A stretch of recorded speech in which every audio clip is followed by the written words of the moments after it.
सुकांत मजूमदार ने एक बार फिर से ममता बनर्जी पर कई आरोप लगाए और कहा कि डीवीसी द्वारा जल छोड़ने से बंगाल में बाढ़ नहीं आई है। उन्होंने कहा कि मुख्यमंत्री लगातार झूठ बोलती आ रही है। उन्होंने कहा कि मुख्यमंत्री कहती है कि डीवीसी द्वारा जल छोड़ने के संबंध में उनको जानकारी नहीं दी गई थी, लेकिन राज्य सरकार के ही तरफ से 17 तारीख को सभी जिलों में निर्देश भेजा गया था कि डीवीसी जल छोड़ने वाला है, इसीलिए आप लोग सतर्क रहे। जब उनको जानकारी ही नहीं थी तब उन्होंने जिला को कैसे निर्देश दिया था। उन्होंने कहा कि मुख्यमंत्री आरजी कर मामले से लोगों का ध्यान हटाने के लिए नाटक कर रही है।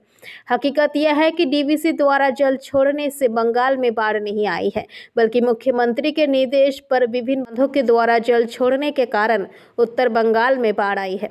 बांधों की स्थिति काफ़ी दयनीय हो चुकी है क्योंकि उनका मरम्मत नहीं किया जा रहा है, इसलिए निश्चित समय के बाद जल छोड़ना पड़ता है और विभिन्न नदियों पर बने बांधों के द्वारा जल छोड़ने के कारण दक्षिण बंगाल में बाढ़ आई है। दूसरी तरफ आज पूरे देश में भारतीय जनसंघ के संस्थापकों से एक महान चिंतक और विचारक पंडित दीनदयाल उपाध्याय की जयंती मनाई जा रही है। डॉक्टर सुकांत मजूमदार ने आज पंडित दीनदयाल उपाध्याय को श्रद्धांजलि अर्पित कर उनको नमन किया। केंद्रीय सरकारेर बिरुद्धे अपप्रचार बंद करुन ममता बंदोपाध्यायকে আপনি বলেছেন এবং যেটা জানা যাচ্ছে যে আদিকর থেকে নজর ধরাতেই এই জলের ফন্দি পাতা। দেখুন, ডিভিসির যে বক্তব্য মাননীয় মুখ্যমন্ত্রী ডিভিসির জল ছাড়া নিয়ে একের পর এক করে যাচ্ছেন, সেই বক্তব্যগুলো অসত্য। উনি এতদিন পরে প্রধানমন্ত্রীকে চিঠি দিয়ে জানাচ্ছেন যে উনি নাকি কিছুই জানতেন না, বা পশ্চিমবঙ্গ রাজ্য সরকারকে নাকি কিছুই জানানো হয়নি ডিভিসির জল ছাড়া নিয়ে। কিন্তু 17 তারিখে ওনারই পশ্চিমবঙ্গ সরকার ওনার নির্দেশে সমস্ত জেলাগুলোকে চিঠি দিয়েছে, ডিভিসি জল ছাড়বে, আপনারা প্রস্তুত হন। একই মুখে এইভাবে পরস্পর স্ববিরোধী কথা উনি কিভাবে বলতে পারেন?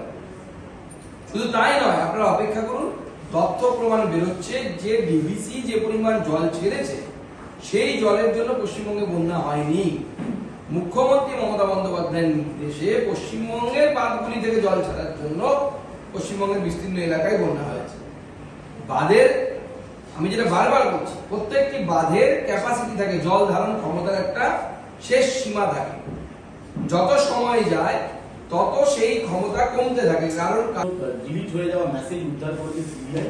সূত্রের দাবি, সেখানে মেসেজে এক জায়গায় লেখা রয়েছে মেয়েটা অনেক বাড়াবাড়ি করছে, ওর ব্যবস্থা নিতে হবে। এটাই কি এই অভয়া বা এর সাথে কি রিলেটেড একটা প্রশ্ন অনেকেই তুলছে। দেখুন, স্বাস্থ্য দপ্তর নিয়ে বেশ কিছু আশঙ্কা মানুষের মনে দেখা দিচ্ছে। একদিকে আমরা জানতে পারছি যে ব্যবহৃত যে সমস্ত মেডিকেল ইকুইপমেন্ট তা ঘুরপথে আবার সরকারি হসপিটালে চলে আসে।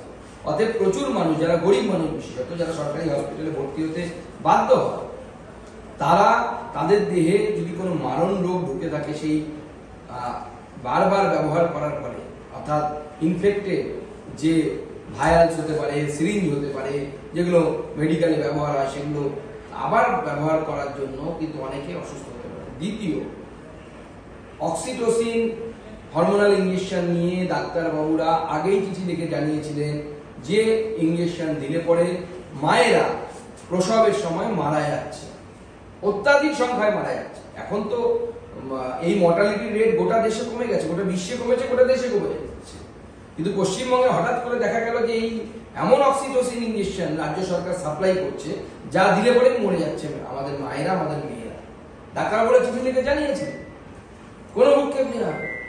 গতকাল আমার নিজের জেলাতে আমার একজন প্রাক্তন পঞ্চায়েত সদস্য, বাচ্চা মেয়ে, 30-32 বছর বয়স হবে। Bureau report, PVTV news.